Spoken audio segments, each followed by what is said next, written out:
जासूस। एक बार बीरबल किसी निजी काम से जंगल के रास्ते गुजर रहे थे। वो दिन बेहद सुहाना था। चिड़ियों की चरचराहट गूंज रही थी, धूप पत्तों से गुजर रही थी और पेड़ों की कोमल छाया नरम मिट्टी के पतले रास्तों पर पड़ रही थी। आज महल की चहल पहल से दूर प्रकृति के शांत माहौल में आकर बड़ा सुकून मिल रहा है।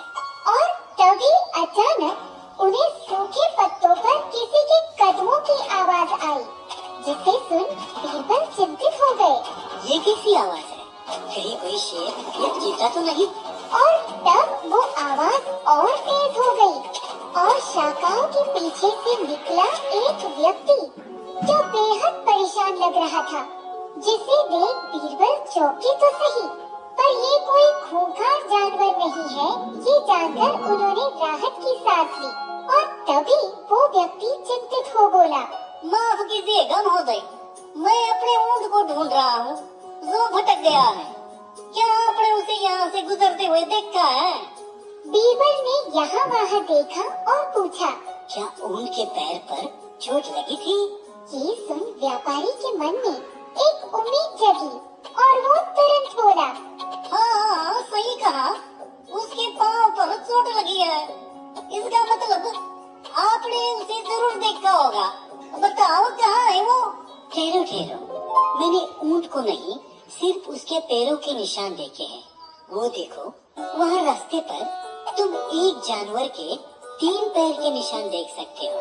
इसका मतलब ये जानवर के एक पैर पर चोट लगी थी, इसलिए वो दूसरे पैर को खींच रहा था। ये सुन व्यापारी उदास हो गया। उसकी एक उम्मीद भी खत्म हो चुकी थी। फिर बीरबल बोले, अच्छा ये बताओ, क्या उसकी एक आंख अंधी थी? हाँ, उसने उत्साह से कहा। और क्या उसके ऊपर एक तरफ गेहूं और दूसरी तरफ चीनी की बोरियां रखी थी? इतने सटीक विवरण सुन तो व्यापारी बेहद खुश हो गया और बोला, हाँ, आप सही कह रहे हो। इसका मतलब आपने मेरे ऊंट को जरूर देखा है। कृपया बता दो कहाँ देखा है? व्यापारी की ये गुहार सुन बीरबल उदास हो गए और कहा, माफ कीजिएगा महोदय, जैसे कि मैंने पहले ही बताया, मैंने आपके ऊंट को नहीं देखा है। ये सुन व्यापारी अपना सिर खुजाने लगा। बीरबल की बातें उनके समझ से परे थी। पर आपने तो मेरे ऊंट का बिल्कुल सही निष्कर्ष दिया है। बिना उसे देख के ये कैसे मुमकिन है? सही कहा, पर मैंने ये निष्कर्ष ऊंट को देखकर नहीं, बल्कि यहाँ के वातावरण को देखकर दिया है। वो कैसे? जरा इस रास्ते के दोनों तरफ लगे पौधों को देखो।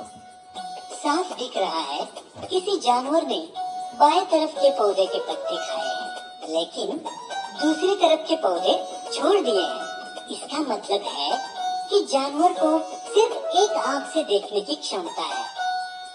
व्यापारी ने जब पौधों को देखा तो अचंभित हो गया। अब जरा नीचे देखो, तुम साफ देख सकते हो इस तरफ की सीधी रेखा में जाती चींटियों को। इसका मतलब है जानवर के एक तरफ चीनी की बोरी भरी रखी थी, जिसमें एक छेद था जहाँ से चीनी गिर गई, और दूसरी तरफ गेहूं के दाने गिर गए हैं। इसका मतलब उस तरफ की बोरी में भी छेद था।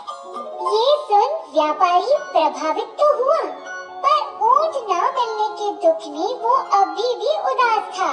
थारो नजरिया तो सही है, मन में सब कुछ दिख रहा है, पर अगर कुछ ना दिख रहा है तो है हमारा ऊंट।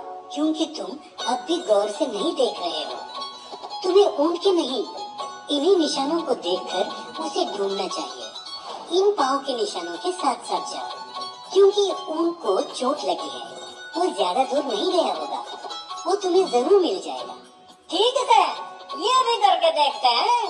फिर क्या, व्यापारी और बीरबल उन निशानों के साथ साथ चलते गए और कुछ देर बाद उन्होंने ऊंट को एक पेड़ की परछाई के नीचे अंगड़ाई लेते देखा, जिसे देख व्यापारी बेहद खुश होके उसके ओर दौड़ पड़ा। अरे वाह, लौड़ वो भी तुम यहाँ। व्यापारी ने ऊंट को जाकर गले लगा लिया और फिर बीरबल की ओर देखा और कहा, थारा बहुत बहुत शुक्रिया सहन महोदय। आपकी नजर किसी जासूस से कम नहीं। इस हुनर के साथ आप तो यूं जंगल में भटकना नहीं, बल्कि किसी राजमहल में सलाहकार होना चाहिए था। ये सुन बीरबल जोर से हंस पड़े और हमने ये सीखा कि ज्ञान प्राप्त करने के 3 प्रमुख साधन हैं: विचार, प्रयोग और प्राकृतिक दृष्टिकोण।